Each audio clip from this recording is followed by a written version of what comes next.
Good morning everyone, or magandang, hindi pala morning na ngayon, is tanghali na. So ganito kami, or ganito ako mag-alaga ng motorsiklo, although hindi ito sa akin, sa aking anak ito, ang motorsiklo na ito. So alam niyo na it is Rusi, kaya inaalagaan namin kasi maraming nagbabas nitong motorsiklo na ito. Anyway, it's already 11 months old na siya, almost mag 1 year na. Next month mag 1 year na siya. So mag-birthday na ito for 1 year or birthday. So ngayon, ang isi-share ko sa inyo ngayon is iba na namang motorsiklo na it is a surprise kasi ngayon lang ako nakakita ng ganyan na motorsiklo. In fact, yung may-ari dyan is supposed to be their choose the Honda. I think it is a Beat, Honda Beat yata. Kaya lang medyo matagalan siya kasi dugay nag-approve yung yung mag-CI ba. Matagal nag-approve kaya magmadali siya kasi gagamitin niya sa klase niya, sa eskwela niya. So lumipat siya sa ibang dealer, which is the Suzuki dealer. And nagkataon na hindi naabot ng ilang minutos na approve ka agad. So pakita ko sa inyo ang motorsiklo na nakuha niya, which is yung choice niya is parang tanha na tawag yun, yung bang murag para sa kanya talaga. So ito na yung motorsiklo. It is a Suzuki. And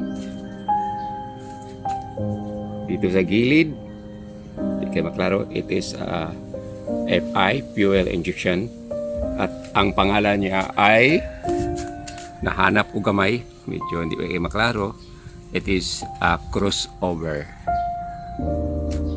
So, naano lang ako dito because it is my first time na nakakita ng crossover nga scooter. Ang ganda yung niya, sa disc brake, hindi ko alam ang pangalan, basta sa disc brake.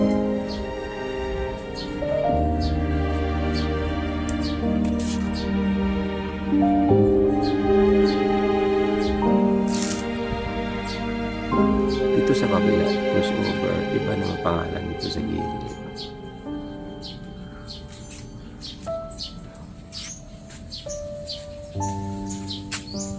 So, ang problema dito, itong camera ko, dili kayo maganda ang kuha.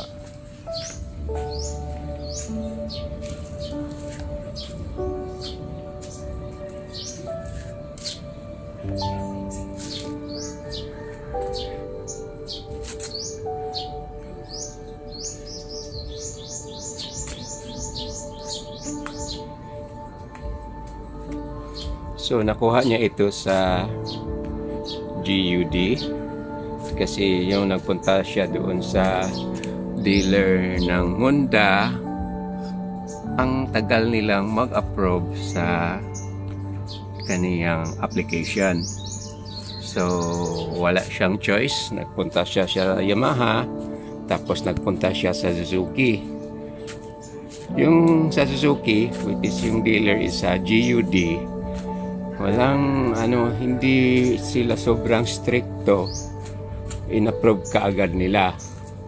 Hindi nila alam na yung bumili ng motorsiklo, although hindi ito cash, pero tatapusin niya ito ng mga 1 year lang. Hindi nila alam na secret mayaman pala yung kaklase ng anak ko. So this is the Suzuki crossover lock. Ang itsura niya, it is may isa yung tawag yung crossover sport. Kaya yung pagsabi ng anak ko na yung classmate niya nakabili ng Suzuki crossover ay ito na yung isa. Pero yung nakita ko ito, sobrang ganda kasi yung gulong pa lang design na siya para pang pang crossover talaga. So since nandun yung may-ari sa loob, nagkuhan sila, tawag group study, hindi natin maabala, kaya hindi natin pwedeng mapaon. Na siya is digital na yung mga niya dito sa display. Tsaka ang nakaganda dito is itong handlebar niya kasi pwede nim ano ba, i-adjust ma-adjust mo pa. Tapos malapad itong handlebar niya.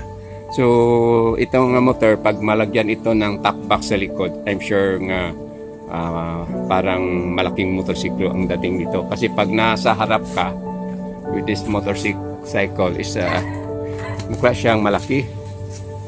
Yan. Yung sa harap niya. Nandun sa likod yung Rosie namin na maliit. So, ang ganda. Lalo na sa kulay niya na black.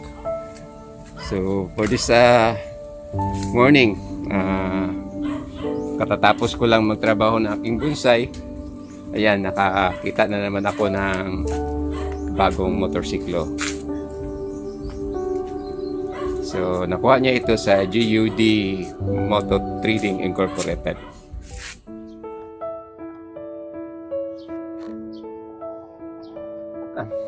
So for this morning, ito lang masishare ko sa inyo about this new motorcycle. This is from GUD Trading. So ito lang masishare ko sa inyo. Maraming salamat sa panonood. Yun lang. Thank you very much for watching. Bye-bye. Sus, magtradaghan na po po ang trapaho nun.